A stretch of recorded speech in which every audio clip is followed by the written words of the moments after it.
The Yalta Conference of 1945 saw the agreement to divide the German capital of Berlin into 4 separate zones, one controlled by France, one by Great Britain, one by the United States, and lastly, one controlled by the Soviet Union.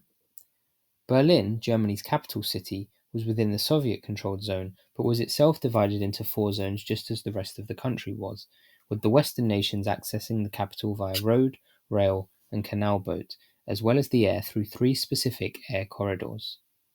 Stalin and the Western Allies had very different opinions about how the nation of Germany should be approached after the Second World War, however.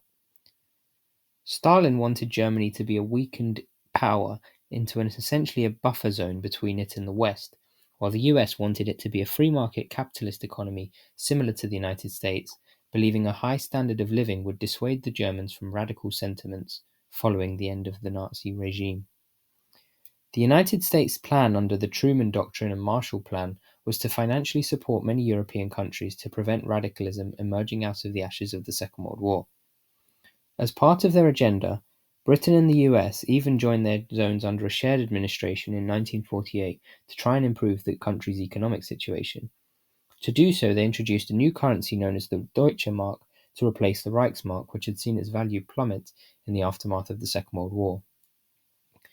To try and frustrate the capitalist economies, in 1948, Joseph Stalin cut all land access for the Allies in what became known as the Berlin Blockade.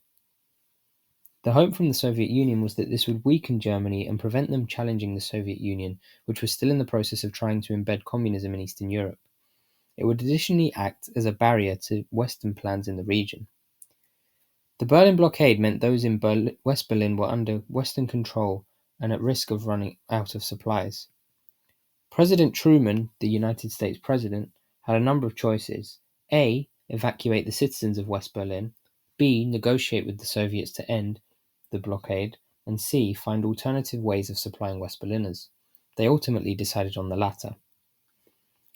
The solution the Western powers came up with was the Berlin Airlift, where forces, usually American but occasionally British, would fly over and drop supplies such as fuel and food to the citizens of West Berlin. The Soviets did not want to escalate the conflict, so they had little option but to allow the flyovers, as pictured here. The flyovers generated goodwill among West Berliners, particularly children, as American pilots would drop candies for them to eat. As a countermeasure to the blockade, the Western powers launched a trade embargo against East Germany and a host of other countries in the communist Eastern Bloc, further hardening the Iron Curtain between the West and East of Europe. In May 1949, the Soviets reopened the supply route, owing to the amount of difficulty the blockade caused them with the people of Berlin and how easily the Allies were able to get around it. There were 101 fatalities as a result of the blockade, mostly due to non-flying accidents as a result of the airlifts. The blockade made the divisions between the US and the Soviet Union even more obvious, while demonstrating the US's resilience and willingness to establish order in Germany and other parts of Europe. Thank you for watching, and if you enjoy my content, please consider subscribing.